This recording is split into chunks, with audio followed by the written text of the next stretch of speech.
Prime Minister Modi to inaugurate the college and administration buildings of Rani Lakshmibai Central Agricultural University in Jhansi through video conference. Prime Minister Modi in a tweet says this would improve the education infrastructure and contribute to cutting-edge research in agriculture as well as further farmers' welfare.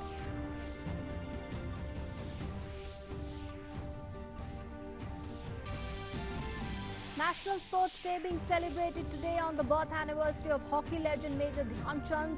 President Ramnath Kovind to present the National Sports Awards through video conferencing. Sports Minister Kiran Rijiju pays floral tribute to Major Dhyan.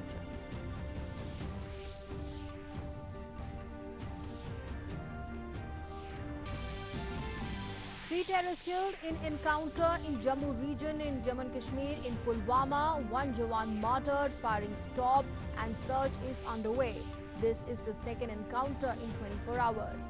In Shopian, 4 terrorists killed while one was arrested yesterday.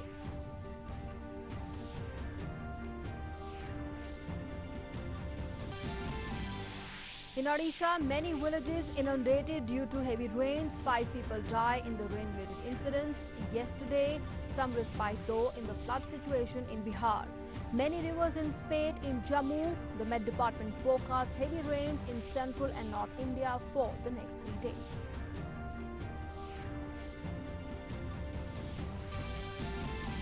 India consolidates its war to beat COVID-19 pandemic. Unprecedented upsurge in the COVID-19 testing witnessed.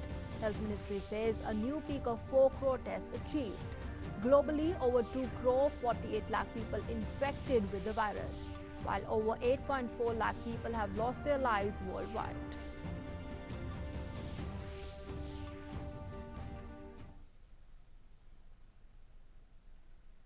Hello and good morning. You're watching Doordarshan News with me, Nancy Kohli. Our top story: Prime Minister Narendra Modi will be inaugurating the college and the administration buildings of Rani Lakshmibai Central Agricultural University via video conference at noon today.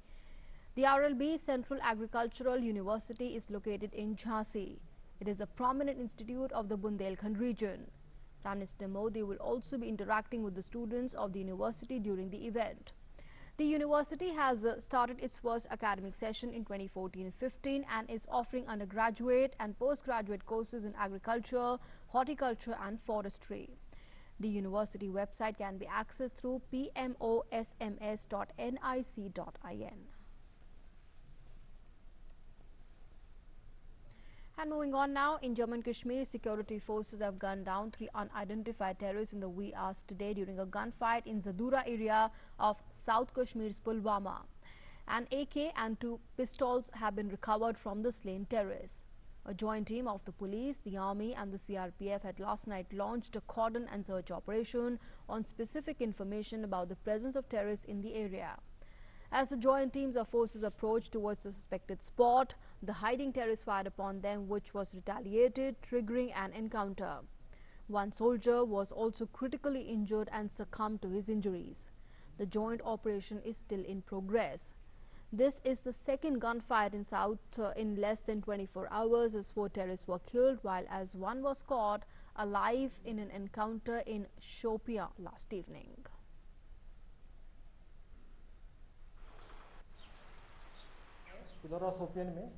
Shopian police को खबर मिला था कि 4-5 terrorist orchard में हैं। Army, CRP, police जाके कॉर्डन लगाए। जब सर्च शुरू हुआ तो फायरिंग शुरू हो गई।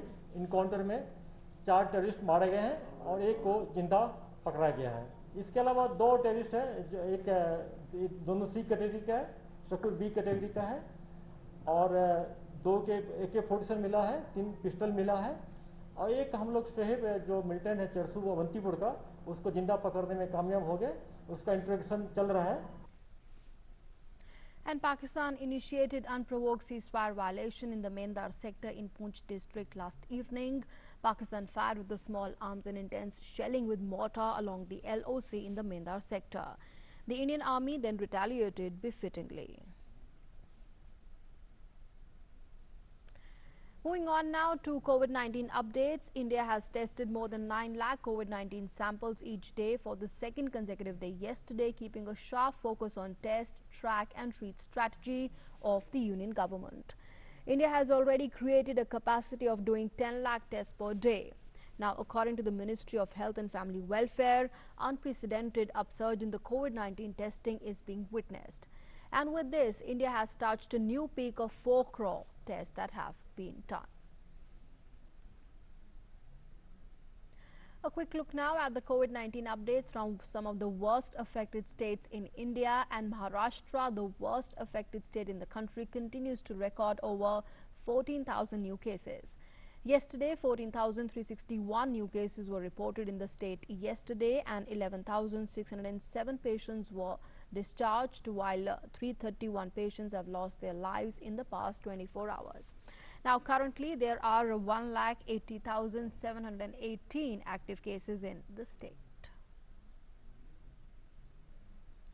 In Tamil Nadu, 5,996 persons have tested positive for COVID-19. Yesterday, 102 deaths were reported, while 5,752 patients were discharged in the past 24 hours. And taking a look now at the figures in the national capital, there you have those figures for you. 1,808 persons have tested positive as of yesterday, and 1,446 patients have been discharged, while 20 patients have lost their lives in the past 24 hours, and total active cases stands at 13,550.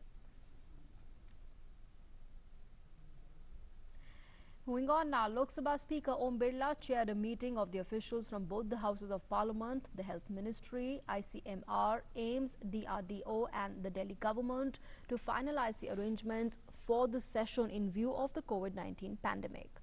Earlier, the Speaker had also held a meeting with the Secretary Generals of the Lok Sabha and the Rajya Sabha on Thursday. Later, after the meeting, the Speaker said that his priority was to ensure smooth functioning of Parliament during the session, and guidelines pertaining to social distancing will be adhered to during the Parliament session. हमारी कोशिश है कि व्यापक स्वास्थ्य सुरक्षा के इंतजाम के साथ सदन को सुरक्षित तरीके से चलाया जाए। लोकसभा का सत्र एक महत्वपूर्ण सत्र है और जिस संकट के समय चल रहा है, हमें आशा है कि सत्र सुचारू रूप से चलेगा, व्यवस्थित चलेगा। सभी माननीय संसद सदस्य व्यापक रूप से कोविड संक्रमण की गाइडलाइन का पालन करते हुए सत्र चलाने में सहयोग करेंगे। Moving on now to the latest on the flood situation affecting various parts of the country. Monsoon mayhem continues in various parts of the country, and flood-like situation prevails in Odisha due to heavy rains. While in Jammu, many rivers are in spate. The Met Department has predicted heavy rains in central and north India for the next 4 days.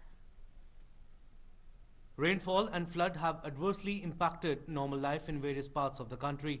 The flood situation has further improved in Bihar, where 16 districts are reeling under floods. People have started returning to their homes as water recedes from their villages. As many as 21 teams of NDRF and SDRF are still engaged in relief work. The Met Office has predicted light to moderate rain in catchment areas of Nepal and Bihar during the next 24 hours. Meanwhile, flood situation has improved slightly in Uttar Pradesh, but over 830 villages of 18 districts of the state are still affected. Chief Minister Yogi Adityanath has directed officials to monitor the water level of rivers and evacuate villages to safer places even before the water enters there. Rain in some parts of capital city Delhi and NCR gave pleasant weather and respite to Delhiites from humidity. Although Delhiites face difficulty due to traffic jams and waterlogging, now Yamuna is flowing above danger mark in Delhi.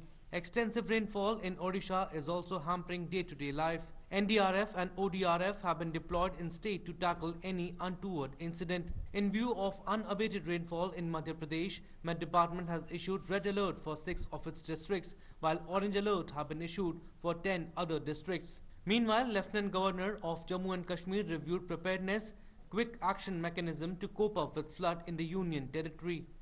Newsnight Desk, DD India. Now in Assam, a 6-member central team returned to the national capital Delhi last evening after assessing the flood damages.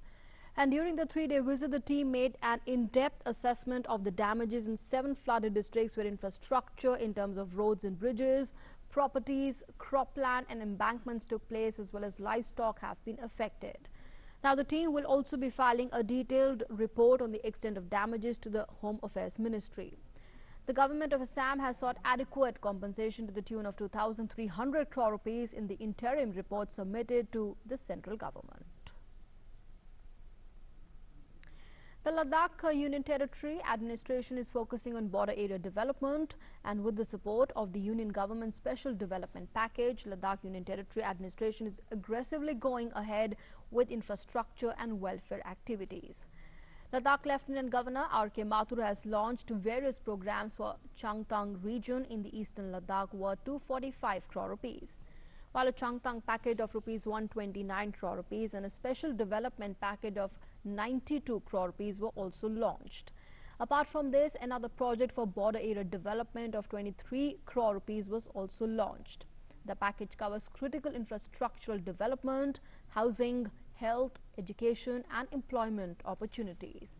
And speaking on the occasion, the Lieutenant Governor said that this holistic package is designed to cater to the core needs of the pastoral and the agro-pastoral communities of the Changtang region. He also thanked Prime Minister Modi and the central government for extending support and concern for the development of Ladakh through such historic financial packages. Moving on now, National Sports Day is being celebrated today to honor the legendary hockey player Major Dhyan. On the occasion, President Ramnath Kovind will be presenting the National Sports Awards to the winners in virtual mode in the first ever virtual National Sports Awards function being held due to the COVID-19 pandemic.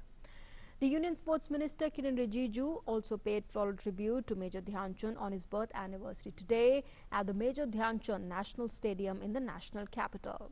And speaking with the media, the minister said that the prize money for Khel Ratna has been increased from 7.5 lakh to 25 lakh rupees, for Arjuna Award winners from 5 lakh rupees to 15 lakh rupees. He also added that the prize money has also been increased in the remaining category of awards as well. The prize money for the sports awards and as well as the adventure, both we have decided to increase, and sports we have already increased, and adventure we will be increasing in a day or two. Khel Ratna is 25 lakhs now. Arjuna is 15 lakhs, and Dronacharya lifetime is 15 lakhs, and Dronacharya regular is 10 lakhs. Dhyan Chand is 10 lakhs, and there are some other categories like Rashtriya Khel Puruskar, Protsahan Puruskar. Tenzin Norge will be 10 lakhs. And the day is observed to spread awareness on the importance of sports and daily activities in everyone's life. Stressing the need to stay fit and healthy, the day is observed to spread awareness on the importance of sports and daily activities in every individual's life. Take a look. The wonderful Indian team in the white shorts, who so far have scored 30 goals to 0 in the tournament. To commemorate the birth anniversary of hockey legend Major Dhyan Chand, National Sports Day is celebrated across the country on 29th August. Popularly known as the Wizard for his magical touch, superb control, creativity and extraordinary goal-scoring feats, Dhyan Chand was instrumental in taking Indian hockey to greater heights under his talismanic leadership. The late hockey player led India to 3 Olympic gold medals in the years 1928, 1932 and 1936. He had scored over 400 goals in 22 years, spanning from 1926 to 48. He was bestowed with India's 3rd highest civilian honour, Padma Bhushan, in 1956. Regarded as the greatest of all time, Dhyan Chand also served in the Indian Army and brought laurels to the country. The noteworthy memorial for him is the Major Dhyan Chand Award, the highest award for lifetime achievement in sports and games in India. Other than spreading awareness on importance of sports, the special day also highlights the achievements and contributions of Dhyan Chand to India's rich sports history and culture. The President confers National Sports Awards to honour sportsmen who have achieved laurels in the sports realm and enhance country's pride all over the world. After the death of Dhyan Chand in 1979, Indian Postal Department issued stamps in his honor. As a tribute to him, National Stadium of Delhi was also renamed Major Dhyan Chand Stadium. National Sports Day is the center of attraction for ardent sports lovers across the country. The main reason behind celebrating National Sports Day lies in championing the spirit of sportsmanship and propagating the message of different sports. Sports Desk, DD India. India score again. Moving on now, the CBI on Friday interrogated Rhea Chakrabarti, who is the main accused in abetting suicide of actor Sushant Singh Rajput. Chakrabarti was grilled by the agency for over 10 hours yesterday. The CBI has summoned Rhea Chakrabarti today as well. She appeared before the CBI for the first time yesterday morning and was interrogated till around 9 at night. And apart from prime accused Chakrabarti, other accused related to the case are also present in the DRDO guest house to be questioned further. Nothing has been said by the CBI about the arrest of Rhea Chakrabarti as yet, but it's worth mentioning that Rhea Chakrabarti is a main accused in the FIR lodged by the CBI in the case.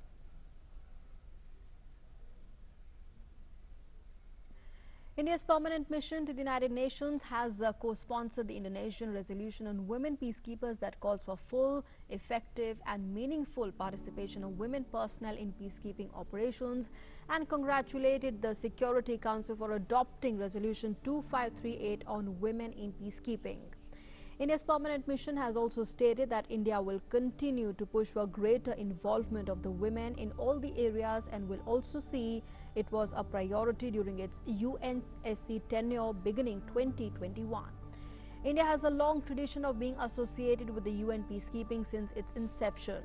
And India made history in 2007 when in fact it was deployed the first all-women foreign police unit in the UN mission in Liberia.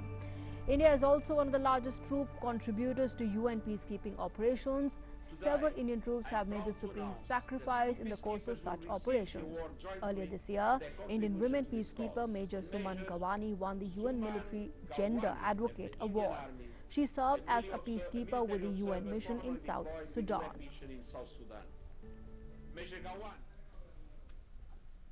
And shifting gear now to taking a look once again at the COVID-19 updates from across the world. Over 2,48,00,000 people have been infected with the virus, and COVID-19 has claimed the lives of over 8.4 lakh people worldwide. As many as 1.72 crore recoveries have been recorded worldwide. The US and Brazil still remain the worst affected in terms of both the COVID-19 infections and fatalities. COVID-19 cases have been shooting up in the US for several weeks now. It has now crossed the 60 lakh mark. Over 60.9 lakh COVID-19 cases have been recorded, with a death toll surging past 1.85 lakh. And Brazil stands second in the world corona case tally with more than over 38.12 lakh cases and over 1,19,000 deaths. Now, Mexico remains the third worst hit country in terms of deaths linked to COVID-19, as the country has reported over 62,500 deaths so far. And as the world is now pacing towards healing the loss COVID-19 has caused to economies, Britain's Prime Minister Boris Johnson will launch a campaign extolling the virtues of returning to workplace and providing reassurance that it is a safe place. UK's Transport Minister also said the government will urge people to return back to their offices in a bid to revamp the economy. The country has over 3,31,640 cases of COVID-19 with more than 41,480 fatalities.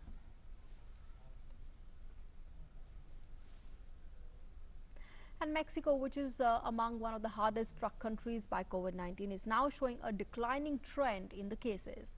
Third highest in terms of death toll after the US and Brazil, the Mexican authorities said the country's daily rise in numbers is now declining.